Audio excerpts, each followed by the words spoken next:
कशाला मी स्वतःच्या घरात जन्माला आलो? बरं, आलो तो आलो. मला घोडा आणि प्रतोद यांचं आकर्षण वाटण्याऐवजी या शस्त्राचंच का वाटावं? मी अंगराज तरी कशाला झालो? या हस्तिनापुरात आलो तरी कशाला? अरे, हे काय वीरांचं नगर आहे? हे काय न्यायाची चाड असलेले नगर आहे? गुरु द्रोणांसारख्या वृद्ध खोंडाकडून मनाच्या कसल्या मोठेपणाची अपेक्षा आता करायची? काळाच्या विशाल पुरुषाचे असंख्य फटके खाऊन खाऊन शुष्क झालेली यांची वृद्ध मन जगाला आता काय ज्ञान देणार? माझ्या पेटलेल्या मनातून भडक विचारांच्या ज्वाळा कशातरीच बाहेर पडत होत्या. पायांखालचे खडे फोडीत मी राजवाड्याकडे चाललो होतो. मी दिग्विजयी नव्हतो, एक सर्वसामान्य योद्धाही नव्हतो. होतो एक सूतपुत्र, क्षुद्र सूतपुत्र. रथावरची धूळ आणि सूतपुत्र सारखेच. जीवनाला श्रीफळाची गोंडस उपमा देणारा अश्वत्थामा आता मला महामूर्ख वाटू लागला. जीवन श्रीफळासारखं कधीतरी असेल काय?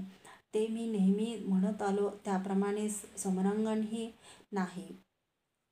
कारण समरांगणात झालं तरी केवळ सामर्थ्याला किंमत असते. वेड्या अश्वत्थाम्या, ते तू म्हणतोस तसं दवबिंदूसारखं तर नाहीच नाही. जीवन म्हणजे केवळ एक वणवा आहे, कुणीतरी पेटवलेला कसा तरी पेटणारा, कोणाला तरी जाळून काढणारा आणि केव्हा तरी असाच आपोआप विझणारा. मला तो वणवा आज होरपळून काढतो आहे. कवचकुंडलं हरवलेल्या माझ्या या विशाल देहाची मुठभर राख होणार नाही, ते शक्य नाही. मी दग्ध होणार नाही, नष्ट होणार नाही. मी ब्रह्मास्त्र मिळवीनच मिळवीन. चवताळलेल्या साळुंक्यांनी नागसर्पाचा करावा तसे सुसाट विचार माझ्या पाठपुरावा करीत होते. त्या अवस्थेतच मी राजवाड्याच्या महाद्वारात आलो. दुर्योधन अजूनही माझी वाट पाहत महाद्वारात उभा होता. त्याला पाहताच माझं मन सुन्न झालं. कोणतं उत्तर मी त्याला देणार होतो? त्यानं मला थांबवून उत्कंठेनं विचारलंच, कर्ण, काय झालं? इतक्या लवकर का परतलास? युवराजा, आर्य स्त्री आपलं वैधव्य आपल्याच तोंडानं सांगत नसते. सैनिक योद्धे आपला अपमान आपल्याच तोंडाने सांगत नसतात. जाऊ दे मला. मी त्याचाही हात झिडकारला. मला आज कुणाविषयीही काहीही वाटत नव्हतं.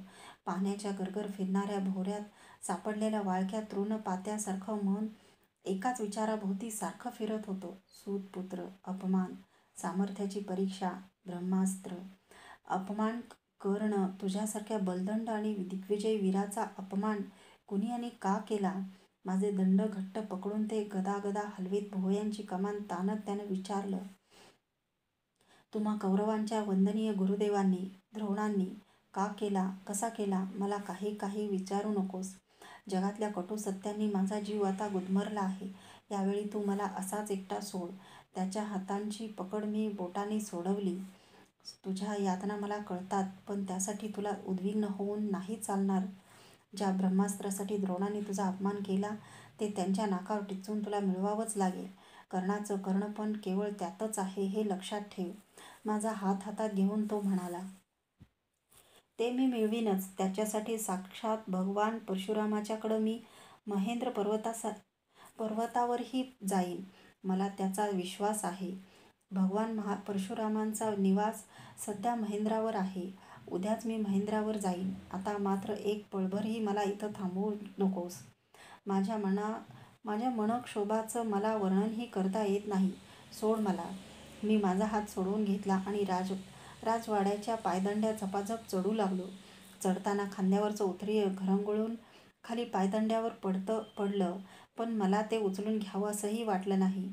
पायांची तळवे तापले होते. त्यांना पायदंड्याचा थंडगार स्पर्श जाणवत होता. तप्त तळपाय त्या गुळगुळीत दगडांच्या थंड थंड स्पर्शानं क्षणकाळ तरी निवत होते. पण माझं पेटलेलं मन पेटलेलं कसलं, भडकलेलं, ते कशानं शांत होणार होतं? कोण त्यांचं सांत्वन करणार होतं? मी कक्षात आलो. दार लावून घेतलं. मला पूर्ण एकांत हवा होता. तोच एकटा आता मला शांत करणार होता. पण खरोखरच का? त्यानं तरी मनाला शांतता मिळणार होती. अवमानित मनाचं स्वास्थ्य एकांतात फारच उद्ध्वस्त होऊन जातं. अस्वस्थ मनाच्या नगाऱ्यावर तडतडणाऱ्या भरकटलेल्या विचारांच्या टिपऱ्या क्षणाक्षणाला मला अशांत करू लागल्या. विचारांच्या अखंड मंथनातून केवळ एकच एक निर्णय पक्का होत होता, दृढ होत होता. ब्रह्मास्त्र, महेंद्र पर्वत, भगवान परशुराम. ब्रह्मास्त्र मिळवलेला समर्थ कर्ण, शक्तिशाली कर्ण, सूतपुत्रच पण सामर्थ्यशाली सूतपुत्र कर्ण, परशुरामांचा शिष्य कर्ण. दुसऱ्या दिवशीच कुणाचीही भेट न घेता शोणाला सांगून वायुजितावरून हस्तिनापुरातून निघताना माझ्या मनात केवळ परशुरामांविषयीच विचार घोटाळत होते. कसे असतील ते? अनेकांच्या तोंडून ऐकलेल्या त्यांच्या वृत्तांतात जीव थरकवणारा होता. क्षत्रिय द्वेष्टे, शीघ्र कोपी आणि लहरी असंच सर्वांनी त्यांचं वर्णन केलं होतं. श्रीकृष्णानं मामाचा वध केला होता तो अन्यायी होता म्हणून, पण परशुरामांनी प्रत्यक्ष आपल्या मातेचा रेणुकेचा वध केला होता पित्याची आज्ञा म्हणून. ते पितामहांचे तर धनुर्वेदाचे गुरु होते आणि 21